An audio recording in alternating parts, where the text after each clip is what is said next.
Hey, it's the Red Rican, and today the news just came out that, excuse me, so I didn't make a video yesterday. My voice is still, damn it, excuse me, I'm sorry, but my voice is still on and off. So listen, it's breaking news. The court ruled rightly that OSHA cannot mandate the vaccine. Now, I'm going to go through here. You're going to laugh, but I actually want to go, I'm going to use CNN's article because I want to see like the framing that they do where, where was it right here? Here it goes.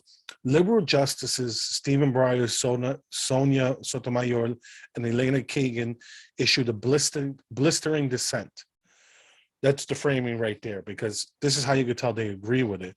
All you needed to say was they issued their dissent. I said this is why I didn't make a video yesterday. Sorry. Excuse me. All right. Here is what I want to talk about over here. What Biden said. It goes here. Because here's what it is. For the large businesses, it's been vacated, but for healthcare workers, the vaccine mandate still is in effect. Basically, what it boils down to, if you take Medicare and Medicaid money, you have to follow what the government tells you to do. If you accept their money, then you have to accept what they tell you to do. That's what it is. So since hospitals and clinics and all this take the money, they have to listen. Now, so here's what I wanted to go through here. Here's what Biden said. I'm disappointed that the Supreme Court has chosen to block, I hate when they use this term, common sense life-saving requirements for employees at large businesses that were grounded, and here's the bullshit, grounded squarely in both science and the law, which is bullshit for both, okay? Especially when it comes to the law. Here's the whole thing.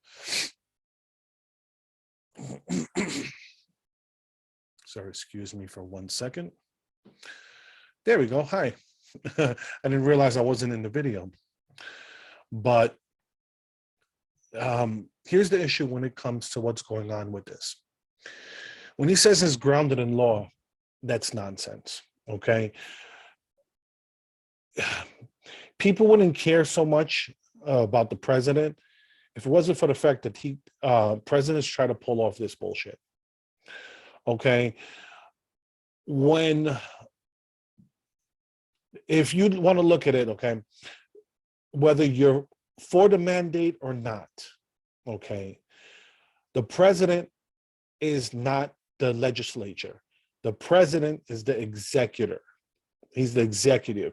He's supposed to enforce the laws that are passed by Congress.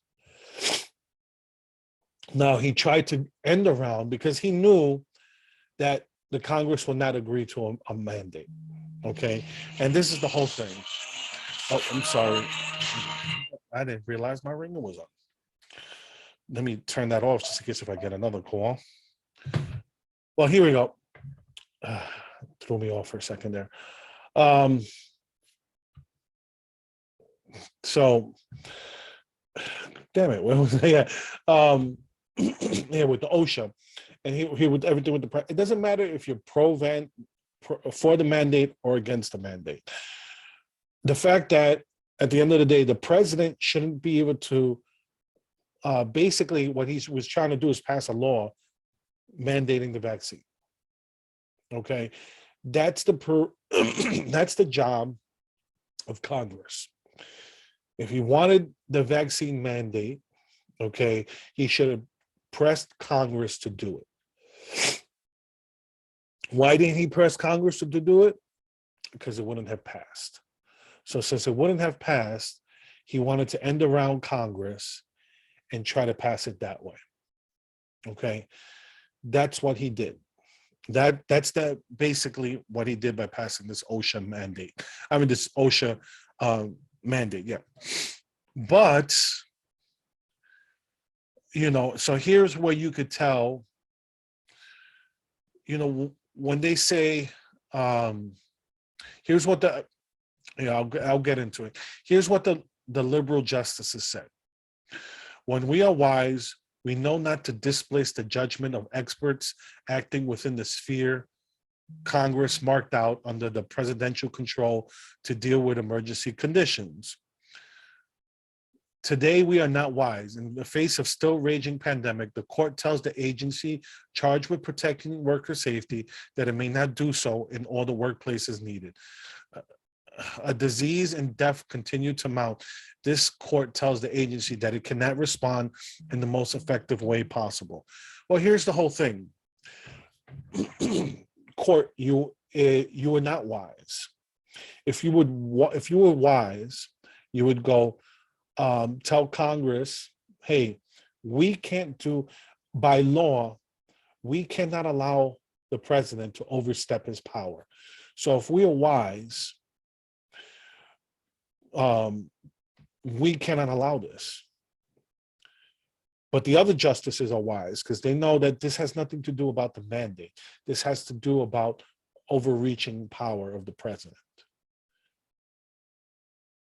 The president cannot just make a law. That's not his responsibility when it comes to the powers, the division of powers when it comes to the Congress, the courts, and the presidency. But what we've done is we have an executive state where we have, the president now has broader powers because, you have all these departments that weren't intended to exist. And so now he wants to, presidents try to get around Congress and the courts by, signing executive orders, in this case, using a federal agency to get around the law. Because like I said, if Biden was serious, he would have went to Congress and worked Congress and go, look, don't put these into other bills, just straight up vote yay or nay for the mandate. And the problem is, and the good thing is here, it did pass for healthcare workers, which honestly is always the case because, my wife is in healthcare. She has to get the flu vaccine every year. So this is no different than that.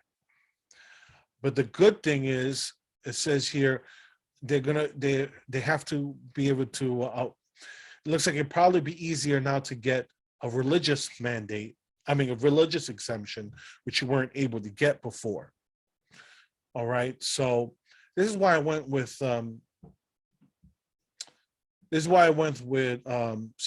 because I wanted to show what they were saying. You could see their framing in the article versus something here like the framing of the post-millennial. I'm not going to say that they don't frame stuff, because everybody frames it. Everybody has an opinion. But yay, the mandate's been knocked. The mandate has been defeated in the Supreme Court, but everybody don't celebrate too much yet because that doesn't mean a business can still do it. Businesses could still do it. States could still do it. Just the president didn't have the power through OSHA to do it, which he never should have. It was an overreach. And I'm happy that common sense prevailed and we were wise enough to realize the president should not have the power to pass a law by decree. And that's what this was. He was decreeing a law that existed that didn't. Tried to expand the powers of OSHA when this is something, this is a risk that we all live with, regardless of whether you're going to work, going to movies, whether you're going to work, whether you're going to go, have a good time, whether you're going to the movies, restaurant, any type of public event, you're gonna put yourself at risk of COVID. Coming home, you risk bringing it to your family. Period. And I should know. I'm still, like I said, my voice is still not 100% recovered, and it's a risk that we took. My wife caught it, and then we all caught it from her. It happens. But we're all fine. My voice comes and goes, and my wife still has a cough. But it's the price we live. That's the price we pay when we live free. And that's that we're all vaccinated. So anyways, so with that being said, please, even if you're for the mandate, understand this wasn't about whether the mandate was legitimate or not. It was a question of whether the president has the power to do it. And the Supreme Court told him no. If you guys, for the people who support the mandate, just push Congress to pass him. If you want them to pass this mandate, then you go to Congress and you get them to pass it. That's how the lawmaking process works. Not that the president gets to decree it. And just because people are afraid, shouldn't change the fact. That's why we have checks and balances. Is because the fact that presidents, our leaders, will take advantage of our fear. Happened after 9/11. It's happening now. Any emergency, like Robert Emanuel said, you don't let a good crisis go to waste. And that's what government does. All right, I'm gonna leave it there before my voice goes again. But Norai Rican, follow me on YouTube, Rumble. You can interact with me social media, Facebook, Twitter, Gab, Telegram, Parler, Getter, all of them. My favorites, Gab and Twitter. I've gotten more into Twitter. So you can message me on all of those. I interact, leave comments. As anyone who sees, I have some people who constantly comment, and I constantly interact with them. I reply to comments. And if I really don't have anything to add, I'll like it, but I'm gonna leave it there. My voice is starting to fade out. So just take care of each other. Have a good one.